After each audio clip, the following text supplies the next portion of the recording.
Hello and welcome back to Stones That Speak. It's my holiday tradition, my Christmas tradition, to at some point around before Christmas listen to the audiobook of Clockwork by Philip Pullman. And it's my opinion that this is perhaps the greatest fairy tale of our generation. Now, to be fair, there's not a lot of competition in that realm. There are many fantasy stories being written in our generation, but not many fairy tales. And I think Clockwork really qualifies in a way that I can't rightly define. It's simultaneously it seems very ancient.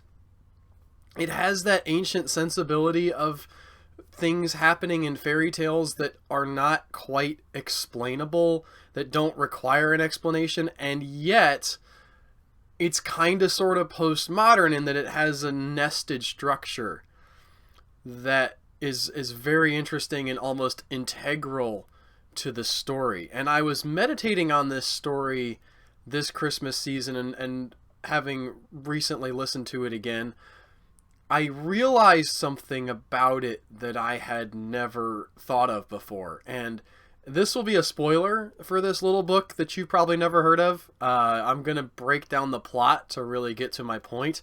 I heavily recommend that you read this. If you're watching this video and you have not read Clockwork or All Wound Up by Philip Pullman, do yourself a favor and check that out. And if you finish watching this and you think, "Oh, I know what the story is. I don't need to listen to the audiobook or read it for myself."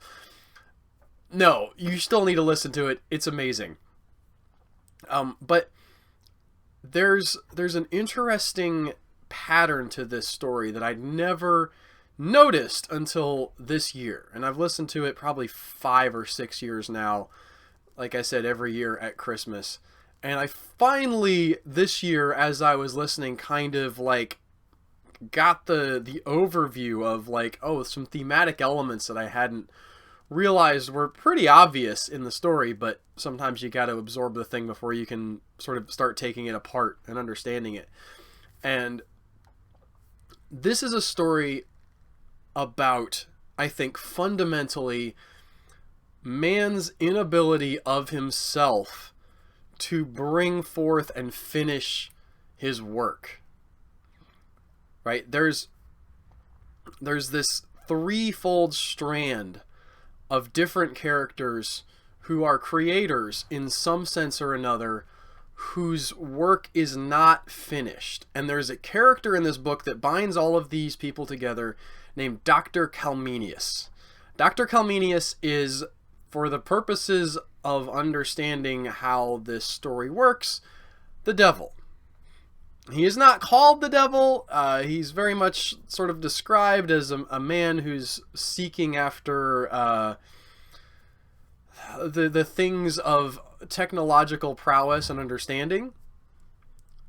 But Dr. Calmenius serves the purpose of the devil. There is a sense in which you make a deal with Dr. Calmenius, and he takes more in the bargain than you were expecting. And the fascinating thing about this story is how Dr. Calmenius enters it. I'm going to play a little segment from the book. Someone has very helpfully uploaded some of this to YouTube, and we'll use this as a launching point to start talking about the rest of the story. What did he look like, this philosopher of the night?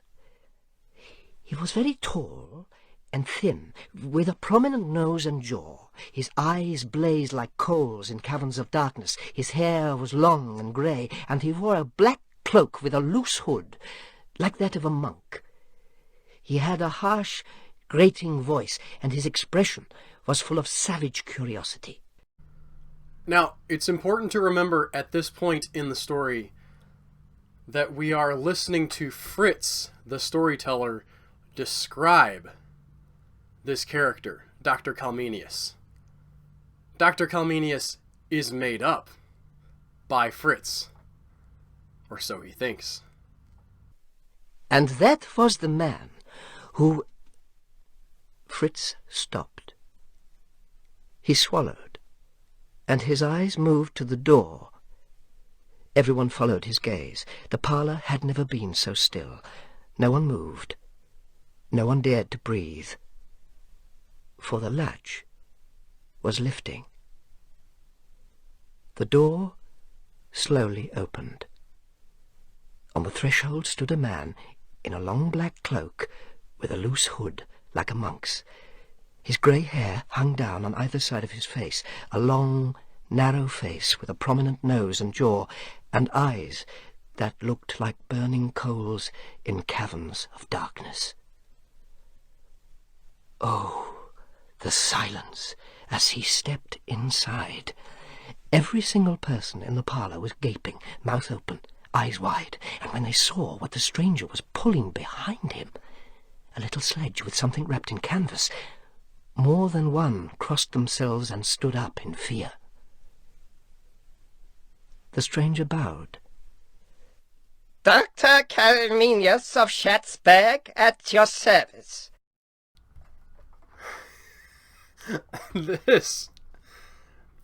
This is like pin drop moment every single time. This is pretty early in the story, but every time I get there, it's almost like, yes, we're in it now. The story has hooked us. Like there's the stuff that precedes this that sort of sets up who Calminius is and talks about him having always carrying this sledge behind him that he's pulling around in the snow, and so that's significant that all these people are like, oh, there it is. But Dr. Calminius is here now. He came out of the story and into the larger story. He was birthed, he was incarnated, if you will, because here's what happened. Fritz the storyteller didn't know how to finish the story. He had started writing, and all of a sudden this character of Dr. Calminius came to him, and he said, aha, Dr. Calminius, this is a haunting gentleman, I must include him in my work. But once Dr. Calminius came to the door, once he was sort of birthed into the story itself could not continue. It could not be brought to its fullest fruition. Fritz gets stuck. He can't do the rest of the story, and so he thinks that he's just going to be able to wing it. He goes into the bar with his pages of his story that he has finished, and he's going to read everybody the story of Dr. Calminius, except he can't finish the story. And instead of him continuing the story, here comes Dr. Calminius into his real world, breaking out of Fritz's story into the larger story that we are reading in Clockwork. And this is where I was talking about, this is kind of postmodern. You really get a similar structure to kind of how you interact with some of the things in House of Leaves. If you're not familiar with that, Mark C. Danielewski, really great work of fiction, in my opinion.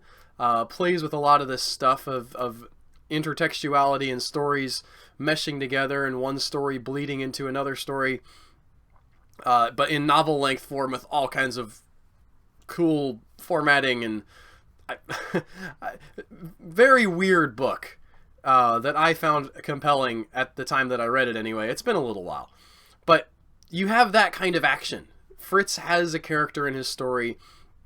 He doesn't know what to do with it, and all of a sudden this character has escaped into the real world.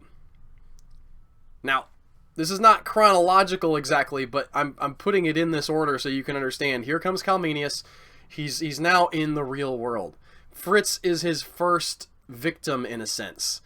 He has tried to bring forth something of himself, and he was not able to do it.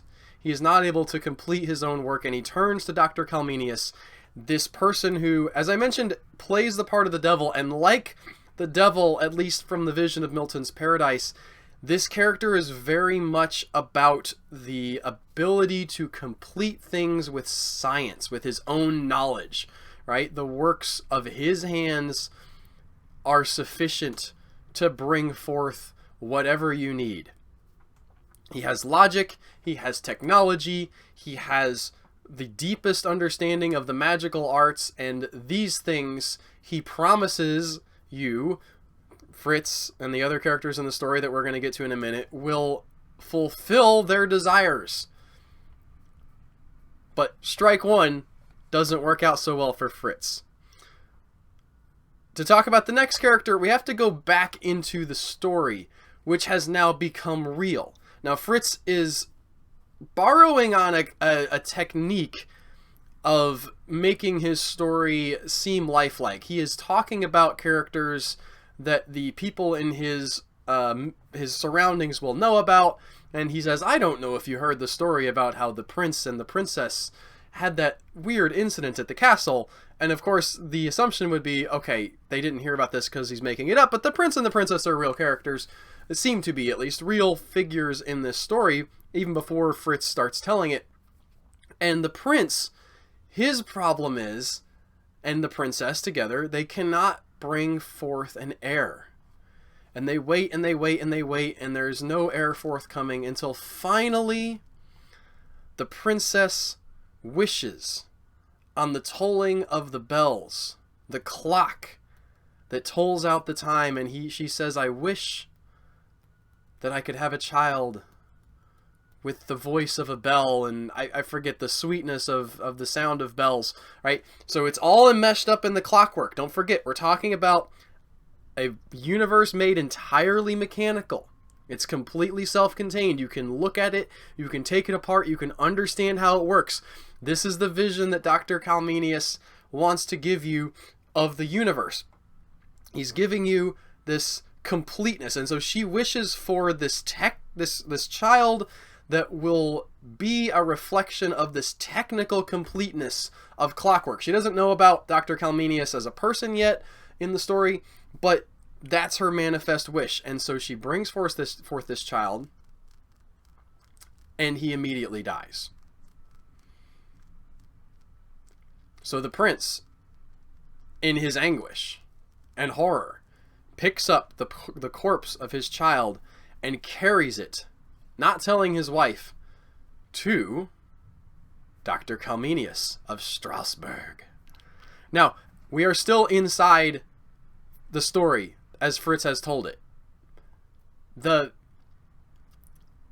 journey that the prince is taking from the perspective of us reading the story is not real yet.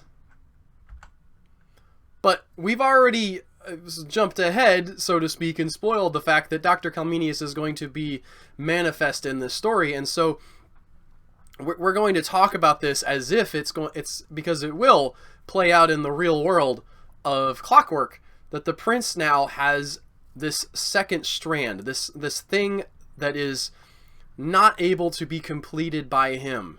He has to have an heir. There has to be a continuation of the dynasty. This is the fundamental, most primary goal of his life. Not to govern well, and I'm not saying this to diss this guy, right? But not to govern well, not to be healthy, not to be rich or successful in any other way, just to have an heir that can continue to sit on the throne of his kingdom. If he loses that, nothing else he does will matter. Now, other things matter, obviously, but this is his whole goal. So he goes to Calmenius and says, fix him. Dr. Calmenius is a maker of automata, clockwork people, right? Again, people who you can make with technology. And he says, make me a child like this child with your technology, with your magic, with the wonderful silver that is mine from the mines of Strasbourg, and make me an heir that will sit on the throne. And Dr. Calmenius says, all right, I can do this. And he does. He makes a perfect facsimile of the little prince that moves and laughs and breathes and eats, and he gives him to the prince and says, here you are. Here's your son. No payment is necessary. Except after some time, the little prince, the Clockwork Prince, begins to run down. He becomes stiff. His voice becomes more musical. He is turning back into a piece of machinery. And the prince realizes that something has gone wrong. And after consulting the royal doctors and doing the best he can, he eventually goes back to Dr. Calmenius with the little prince and says, "Who can fix this? How can this be remedied? There must be an heir. You can't just give me this child that's going to live for a little bit and then run down like clockwork. He has to survive. He has to go on." And Dr. Calmenius says, well, he needs a heart, you see. He does not have a heart. And so the prince, because there is no one else, and I won't go, there's more to the story, but he gives the little prince his own heart and therefore his life. And the little prince goes back to the castle. But the theme and the through line, one of the themes and through lines through this book, is that the heart which is given must also be kept. And so even with his father's heart given to him, the little Clockwork Prince eventually begins to run down again. And eventually, he is sent back to Dr. Calmenius. But this time, the man they send decides that he's not going to this crazy, creepy weirdo who can make clockwork people. He's going to take the money and run. And he leaves this little prince who's on the door of death and leaves him in the snow and runs off. And here we will meet now our third, what shall we say, impotent character. Person who is unable to bring forth what they wish to bring forth. And that, I've forgotten his name. Gotta look it up. Give me a second. His name's Carl. I found it. Carl. Alright? Carl is the apprenticed clockmaker in the town. Alright? Just a regular Joe who's working with the guy who makes all the clockwork in this little town where Fritz also lives. And he's there at the bar while Fritz is telling his story. And he's bummed out. Because tomorrow is the day when his creation is supposed to be released in the great clock that is in the center of their town. There is this image of like a magnificent clockwork structure where every day of the year there's a new figure that comes out and does something different. And every year it's the job of the new apprentice, right? Well, maybe not every year, but every time there's a new apprentice in the clockwork business at this town, he has to make a new figure for the clock.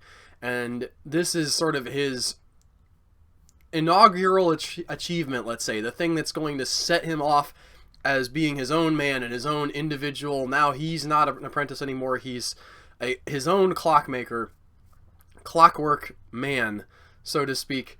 And Fritz hasn't done it. He has not made the figure he was supposed to make. He has wasted his time and his talents because he has not been able to think of an idea.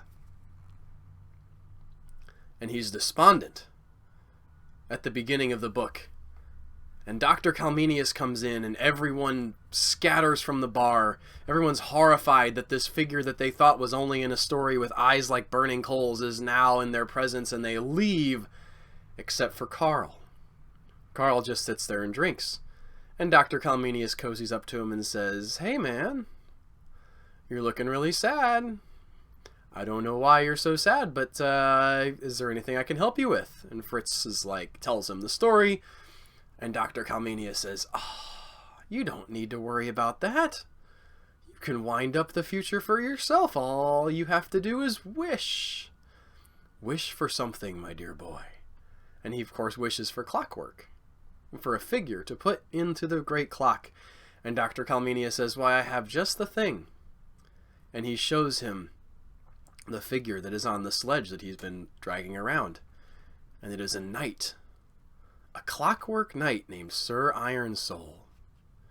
And Sir Ironsoul is very ingeniously devised. Because if he hears the word devil, his clockwork tips, and he goes toward the person who spoke that word and tries to put his sword in their throat. And the only way that you can stop him is to whistle the, I believe it's the Flowers of Lapland is the story, or the song. I can do it, but I can do the song. I can't remember what it's called.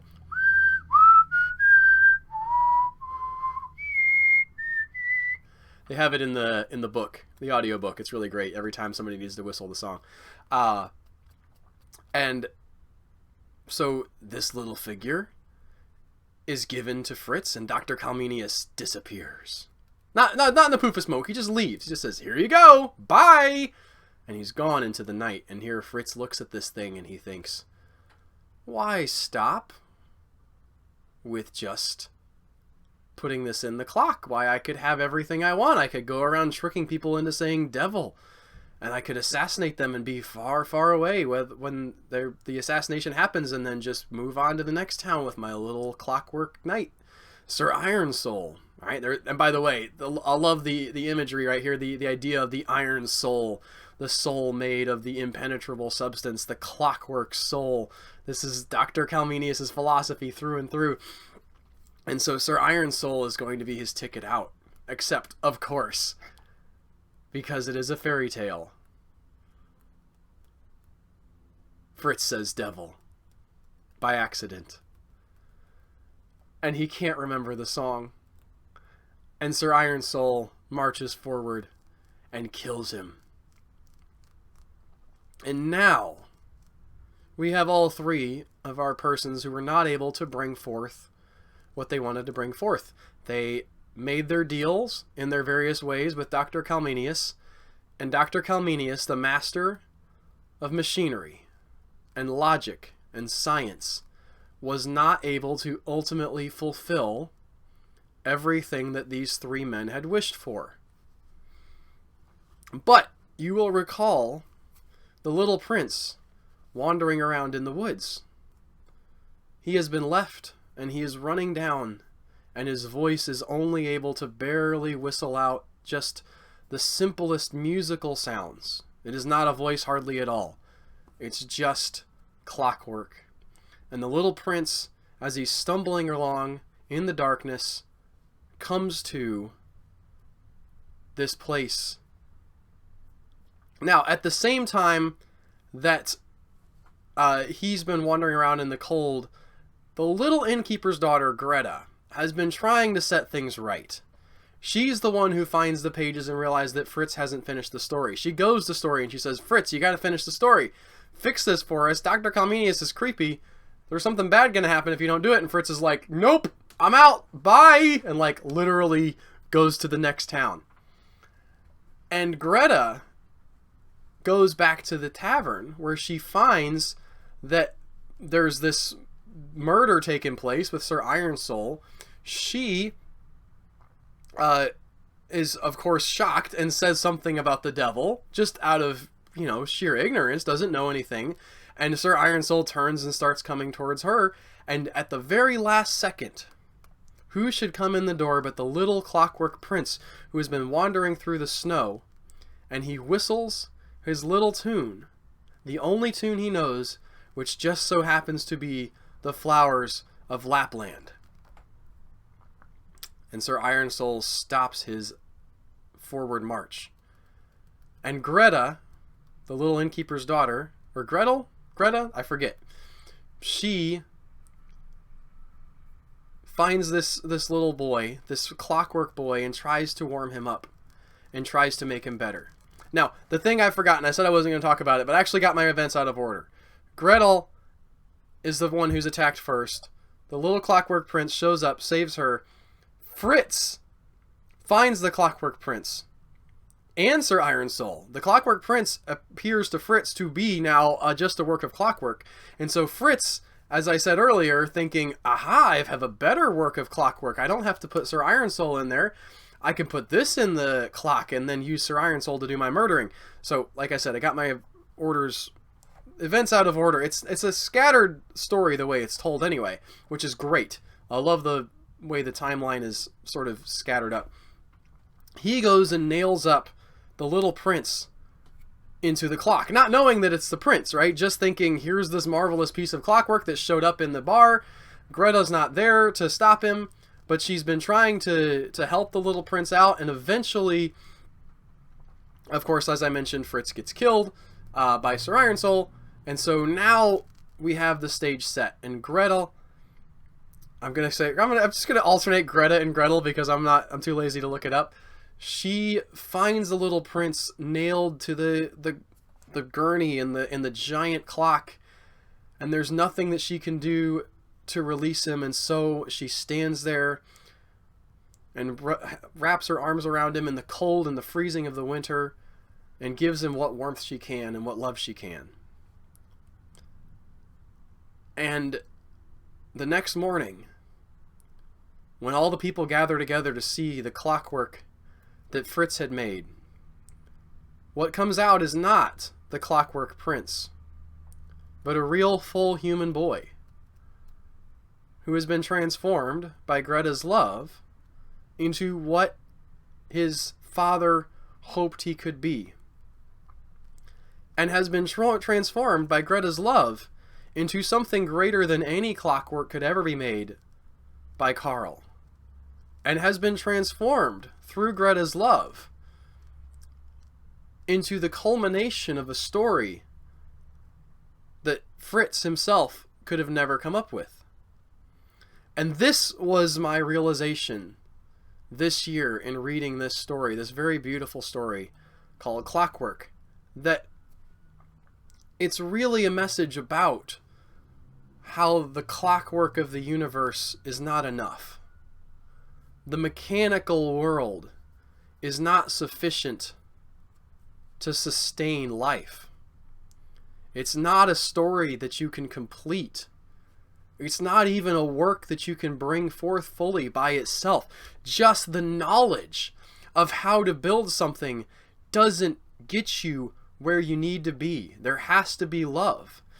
And Greta shows that element of love in this story. She brings in this thing that none of the other people were able to manifest, and brings it so that all of these threads, all of these previously unmanifested, uncompleted things are now in one, brought together and fully completed in a way that none of the individual original creators could have imagined. Fritz could not have imagined that his story would come to life, and that the characters from the story would manifest both in horror and in beauty. Carl could not have imagined that his little clockwork laziness that he stuck up there before he got himself killed like an idiot, right? The theft and his murder and all of that stuff, or his attempted murder anyway, would lead to a moment of glory. And the prince couldn't have realized the way that his son would ultimately be manifest in the world as something greater than clockwork, and yet beyond what his original plan was for him to just be the heir of the empire. All of these threads are brought together, and the fruit of the tree is born not because of the clockwork, not because of the machinery, but because the act of love.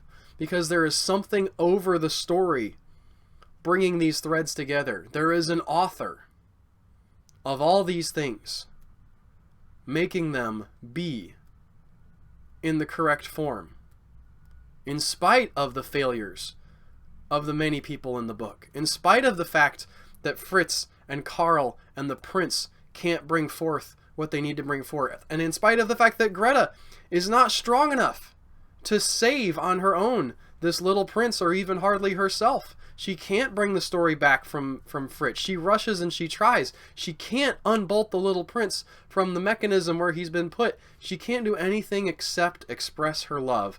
And all of these threads are woven together by the author of the story into something beautiful. And it's my belief that there are stories inside of stories. And that the stories that we live are truly stories with an author. And that we are inside larger stories, and that the smaller stories that we create can manifest themselves in ways that we don't expect. And that our stories can manifest themselves outward. That there is an author who is working toward the final glory of the story, in which all of the strands that were put into work, right? The things that people tried to manifest and didn't, right? In their goodness, in their inability, but ultimately in their failure, even in selfishness, right? Even Carl's selfishness plays into the final glory of this story, and it's such a beautiful microcosm of the hope that I have as a Christian, that the story that we live in will not be in vain, but that it will ultimately manifest in beautiful glory, and all of the evils and the wickedness and the failures of all these characters that we are and that we encounter will work together toward a final and ultimate good.